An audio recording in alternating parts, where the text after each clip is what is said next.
The ATLAS project is a project funded by NASA to try to find killer asteroids. Asteroids are leftover rocks and chunks of ice from the early solar system. There's ones that are way out, way beyond the orbit of Pluto that are icy. There's an asteroid belt that lies between Mars and Jupiter. A lot of asteroids orbiting there, a lot of rocks. And then there's other ones distributed around. The ones that we care about are what are called near-Earth asteroids, and these are ones that are in orbits that come near the Earth at some point or other, and in principle could hit us.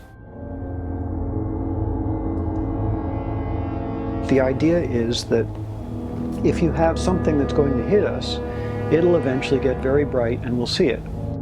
So the brightness of something or other depends on, first of all, how big it is, and also it depends on how far away it is. A rock of a given size will be fainter and fainter and fainter if it's farther and farther away. Conversely, a rock of a given size that's coming at us will get brighter and brighter and brighter. So the real trick is to come up with a sensitive enough system that it provides you with enough warning time that you can do something about it. And so a little rock the size of a pea, I don't care about. It's going to burn up in the atmosphere.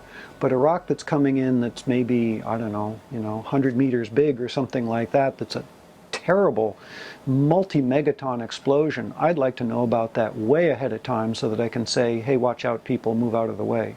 Even if we can't deflect it, at least knowing where and when it's going to hit is the goal of the ATLAS project. 100 megatons, we're going to give you a week's warning. 1,000 megatons, we're going to give you a month's warning. Explosion. This telescope is 20 centimeters in diameter. The actual telescope will be 50 centimeters in diameter. This guy's this long, the actual telescope is this long. So the thing that was actually the genesis of the whole ATLAS project was the realization that it's a modest size that's required to give you modest warning.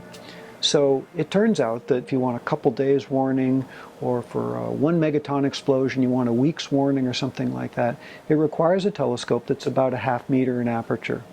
That big, 500 pounds. It's, a mighty big telescope by amateur standards, mighty big compared to a 35 millimeter camera and expensive, but very modest by professional standards, and rather modest in terms of what it costs. Let's go this way. Oh, mommy.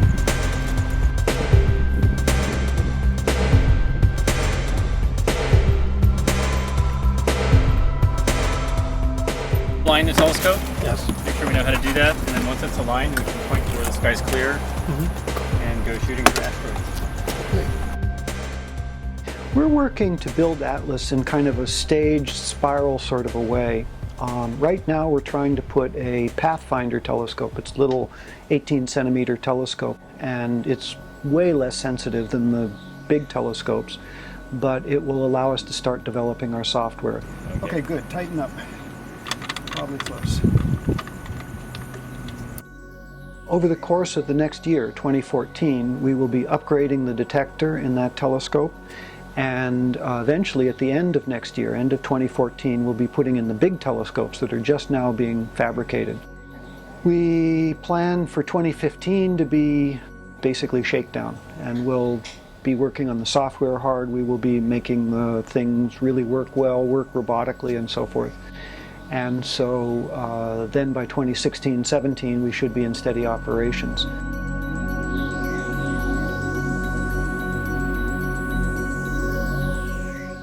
What we'd like to do is to be able to provide 24/7 coverage of the night sky. And so obviously during a certain portion of the day, the Hawaiian island chain is underneath the sun, it's daytime. What we'd like to be able to do is put more units around the planet here and here, so that as the planet orbits, when it's daytime in Hawaii, maybe it's nighttime on mainland US, or nighttime in Greece or the Canary Islands, or nighttime in India. And of course that gives us a view of the northern sky. We'd like to do the same thing in the southern sky, and so what we'd like to do is put a telescope down here in Australia or New Zealand, one over here in Chile, and one over here in South Africa, let's say. And then with 6 units, let's say, in the northern hemisphere and southern hemisphere, we would pretty much have continuous coverage of the night sky.